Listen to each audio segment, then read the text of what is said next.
Greeting YouTube. On June 28, 1969, New York City police officers raided the Stonewall Inn.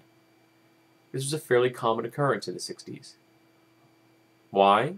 Because the Stonewall Inn was a known place for the gay community to gather, and particularly drag queens. Whenever the police needed to bump up their numbers and show the public they're getting hard on crime, they would raid a gay bar, because it was a disenfranchised minority group that would have no support from the community. So it was an easy hit. You run in, arrest a bunch of people, ruin their lives, but make it look like you're doing something. And sometimes all the public wants is that empty, pointless little bit of malicious gesture. But that particular day, something was different. The gay community said, "We've had enough." Maybe it was a civil rights movement in general, but they decided they weren't going to stand for it. And they rioted. In fact, the police were so terrified, they rushed into the bar, locked the doors behind themselves, and were prepared to shoot the next person that came in. Eventually, SWAT teams showed up and broke up the crowd. But eventually, 2 days later, there were more protests. And within a week or so, gay groups began to form to fight for their rights. And the Stonewall Riots are often seen as the opening shot in the gay community's desire to be seen as equal to all others.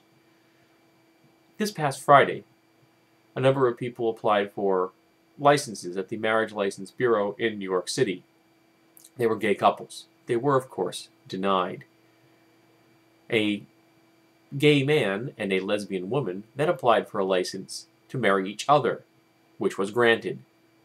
This was a form of protest to show how utterly empty and meaningless the quote-unquote sanctity of marriage is.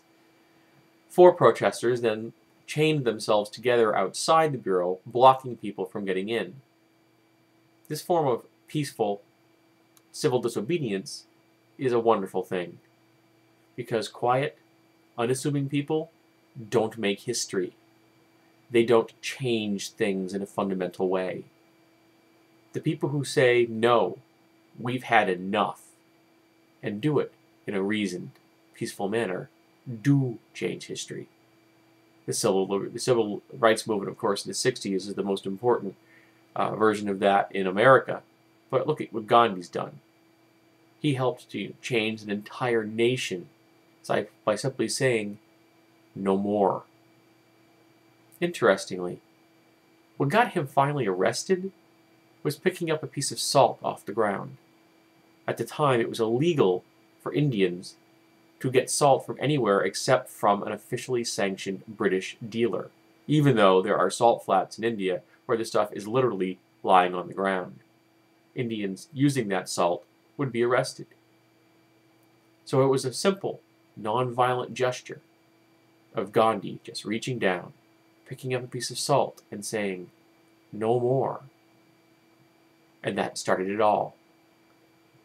So these 4 protesters, belonging to a group known as Queer Rising, have done the same thing. They've said, this is an empty gesture. They've said this is wrong. That we, as American citizens, are worthy of equal treatment under the law, which is, quite frankly, a rather reasonable tactic to take. Because, as American citizens, they are entitled to equal treatment under the law.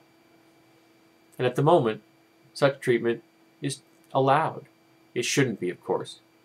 And there will be people who see this video and say, "Oh, it's unconstitutional, it's constitutional," and they'll argue back and forth.